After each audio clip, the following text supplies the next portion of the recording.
পিঠাটা দেখো খুব সুন্দরভাবে কিন্তু সিদ্ধ হয়েছে আর নরম হয়েছে খুব সুন্দরভাবে। একবার হলেও বানিয়ে খাবে। আর সাথে এই যে আছে খেজুরের গুড়।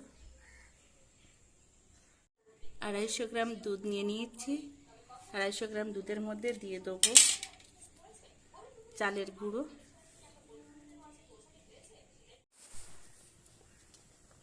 দিয়ে দেবো ময়দা,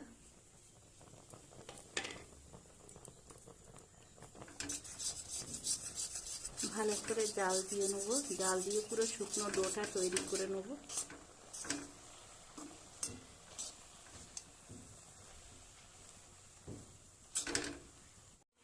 হাতে একটু ঘি মাখিয়ে নিয়েছি। ঘিটা মাখিয়ে নিয়ে কিন্তু এই যে ডোটাকে ভালো করে মেখে নেব।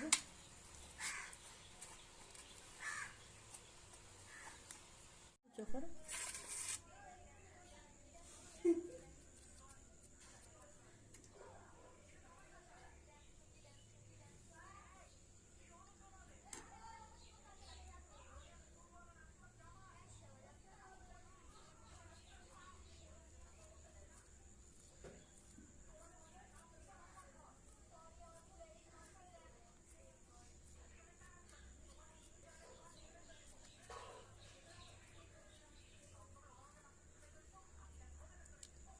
এইভাবে বাকিগুলো রেডি করে নেব।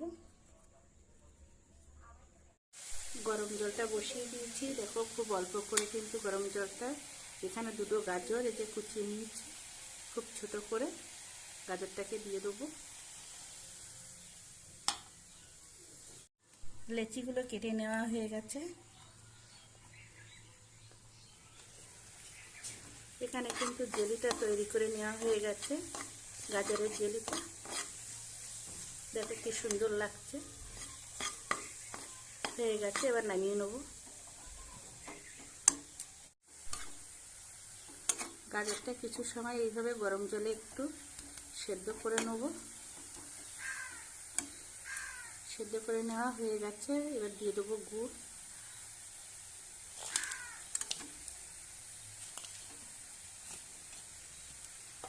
গুড়টা আর গাজরটা কিছুটা সময় কিন্তু একটু নাড়াচাড়া করে নেব।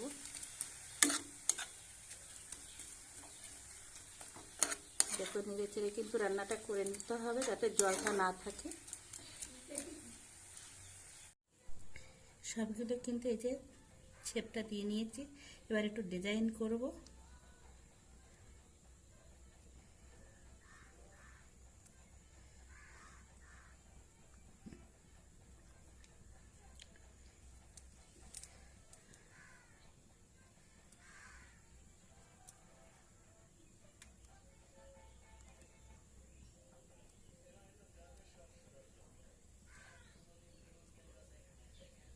বাকিগুলো একই রকমভাবে ডিজাইন করে নেব।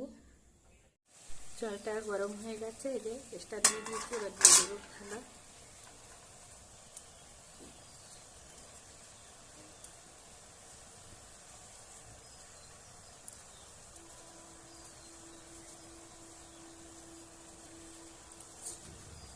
এবার ঢাকনাতে ঢেকে 5 মিনিটের জন্য জাল দিয়ে নেব। দেখো ভাপা দিয়ে নেওয়া হয়ে গেছে। এবার নামিয়ে নেব। পিঠাটা দেখো খুব সুন্দরভাবে কিন্তু সিদ্ধ হয়েছে আর নরম হয়েছে খুব সুন্দরভাবে। একবার হলেও বানিয়ে খাবে। আর সাথে এই যে আছে খেজুরের গুড়।